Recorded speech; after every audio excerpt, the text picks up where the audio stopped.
दोस्तों, हर इंसान का अपना अपना सपना होता है। इंसान की अपनी अपनी एक ख्वाहिश होती है। हर इंसान ये चाहता है कि अच्छे से अच्छे घर में रहे, अच्छे से अच्छी ज़िंदगी को जिए। हर इंसान अपनी किस्मत के अनुसार, अपनी मेहनत के अनुसार फल पाता है। कभी-कभी किसी इंसान की किस्मत इतनी ज़्यादा अच्छी होती है कि उसको बिना माँगे, बिना किस किए ही सब कुछ मिल जाता है, और कुछ इंसान की किस्मत ऐसी होती है कि उसको बहुत ही कठिन परिश्रम करने के बाद सफलता हासिल होती है, लेकिन होती है ज़रूर।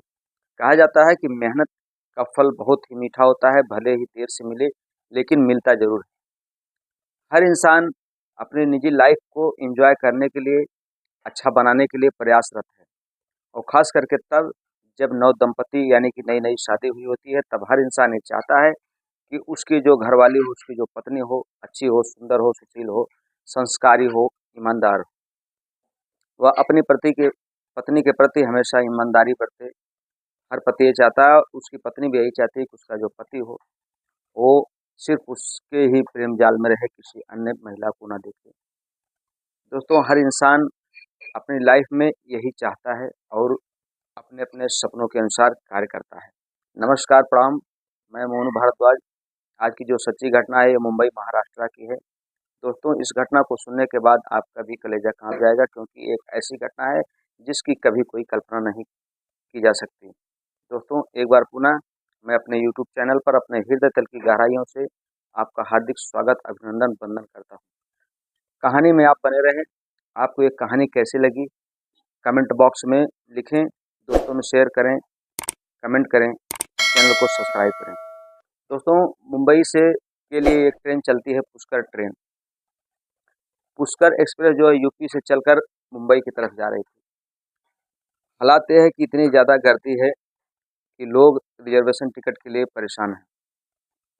इसी बीच में एक कंपार्टमेंट होता है, उस कंपार्टमेंट में एक नव-दंपति जोड़ा जाता है, नई-नई शादी हुई होती है।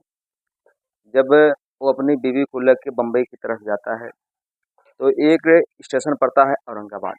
औरंगाबाद से इगतपुरी एक स्टेशन पड़ता है, वहीं पर गाड़ी रुकती है। जब गाड़ी रुकती है तो लोग नीचे उतरते हैं, खाने-पीने की सामग्री लेते हैं, पानी लेते हैं। यानी कहने का तात्पर्य, हर आदमी थोड़ा-सा बाहर अपने इच्छा के अनुसार, अपनी ज़रूरत के अनुसार हर चीज़ लेता है। तभी उसमें जो नवपन दंपति होता है, एक महिला होती है, उसका एक पति होता है।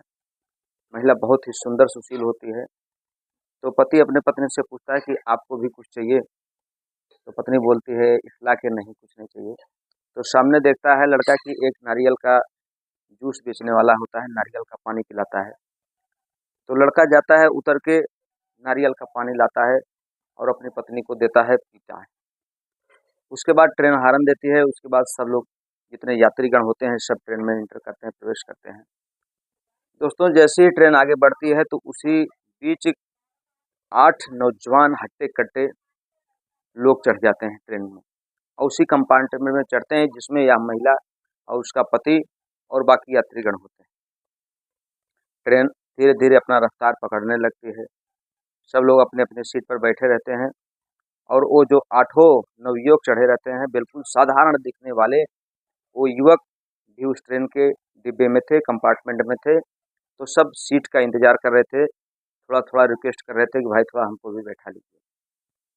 इस बीच जब उन लोगों को बैठने की जगह मिल जाती है, गाड़ी स्टेशन से थोड़ी दूर पर निकलती है, क्योंकि एक्सप्रेस ट्रेन थी, लोकल स्टेशनों पर उसका रुकना नहीं था।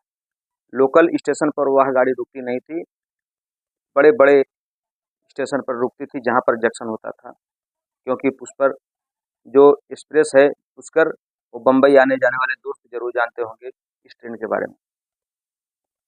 दोस्तों, जैसे ही 2-4 किलोमीटर की दूरी तय होती है, ट्रेन जब अपने पूरी रफ्तार में आ जाती है, तब वो जो 8 लड़के खड़े होते हैं, वो अपना असली रूप दिखाना शुरू कर देते हैं। आठों के पास असलहा होता है, वो असलहा को निकालते हैं और ले जाके एक यात्री की कनपटी पर सटा देते हैं।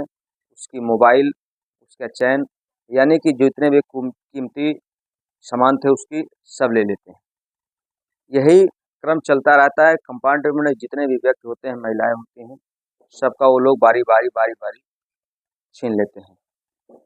जब कोई भी आवाज़ उठाता तो उसको बुरी तरह से पीटने लगते, क्योंकि आठों के पास जो असलहा था बहुत ही उच्च क्वालिटी का असलहा था। उसमें जो पढ़े लिखे लोग थे वो अपनी जान बचाने के लिए दुबक जाते थे, क्योंकि दोस्तों हर किसी को अपनी जान प्यारी होती है, चाहे कोई भी इंसान हो। जब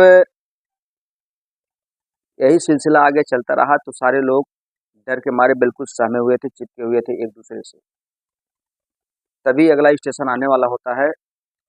जब स्टेशन आने वाला होता है तो वो जो पुलिस की डर से उसमें से एक हैवान बोलता है, जो दरिंदा होता है, वो कहता है कि अगर तुम लोगों में से किसी ने भी जाकर स्टेशन पर मुंह खोला तो सबसे पहले तुम लोगों को मारने के बाद हम लोग जेल जाएंगे।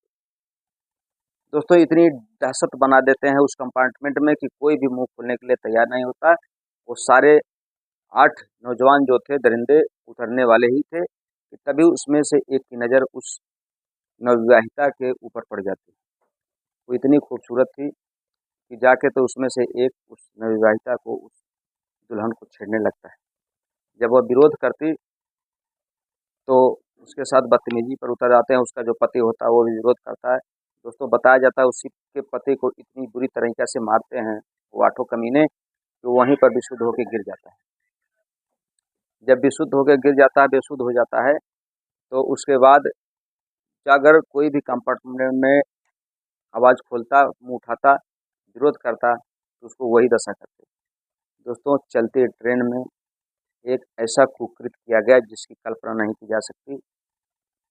बारी बारी आठों दरिंदे उस नवविवाहिता दुल्हन के साथ उसका रेप करते हैं, उसकी बलात्कार करते हैं और पूरे कंपार्टमेंट में नग्न अवस्था में करके उस पति के सामने आठों दरिंदे उसकी आबरू लूट लेते हैं। दोस्तों उसमें से एक व्यक्ति ऐसा होता है कि वह पूरी हिम्मत से जाता है, तभी दरिंदा उसका जो पेट वो चाकू होता है, एक धारदार हथियार से उसके पेट में मार देता है। जैसे ही दूसरा व्यक्ति गिर जाता है तो और बाकी जो लोग होते हैं वो बिल्कुल विरोध नहीं कर पाते, डर के मारे बैठ जाते हैं। दोस्तों तभी अगला स्टेशन जब आ जाता है, गाड़ी का सिग्नल हो जाता है रुकने के लिए, तब उसमें से एक खिड़की के पास बैठा हुआ व्यक्ति थोड़ी सी हिम्मत जुटाता है और सीआरपीएफ वाले जो जवान होते हैं, सुरक्षा कर्मी होते हैं, उनको इशारा करके बुलाता है। मुख से तो कुछ बोल नहीं पाता, लेकिन जो सीआरपीएफ का जवान था वो बहुत ही टैलेंटेड था। वो तुरंत समझ गया कि आखिर माजरा क्या है। वो तुरंत वायरलेस से इसकी सूचना अपने पुलिस महकमे के, अपने जो उनकी टीम होती है उसको देता है। दोनों तरफ से गेट को घेरने की कोशिश करते हैं, लेकिन 4 दरिंदे निकल के भाग जाते हैं और 4 दरिंदों को वो जो जवान होते हैं मुस्तैदी के साथ उसको पकड़ लेते हैं। उनसे पूछताछ की जाती है। तुरंत लड़की को और उसके पति को हॉस्पिटल में भर्ती कराया जाता है। दोस्तों आखिर ये दरिंदगी भारत देश में कब तक चलेगी? अब सवाल ये उठता है कि उस बीच में जब ये घटना हो रही थी, एक अबला के साथ ऐसी दरिंदगी हो रही थी, तो उस समय पुलिस का जो महकमा होता है, पुलिस फोर्स होती है, जो सुरक्षा गार्ड होते हैं, आखिर वो क्या कर रहे थे कि एक महिला के साथ 8 लोगों ने उसका रेप किया, उसकी आबरू लूटी। दोस्तों इस सवाल का विषय है, बहुत ही गंभीर विषय है और बहुत ही शर्मनाक घटना है हमारे देश के लिए, हम सब के लिए, क्योंकि ये घटना को अगर बढ़ावा दिया गया, रोका नहीं गया, ये घटना आज उस व्यक्ति के साथ घटी, कल हमारे साथ भी घट सकती है। हमारी कहानी कहने का मकसद आपके दिल को दुखाना नहीं, आपको सतर्क करना है, आपको जगाना है। दोस्तों जब तक हम और आप आपस में हिम्मत नहीं बांधेंगे, ऐसी ही घटनाएं घटती रहेंगी। मिलते हैं अगले वीडियो में, तब तक के लिए आप अपना ख्याल रखें, सतर्क रहें, सावधान रहें। नमस्कार, प्रणाम, हर हर महादेव।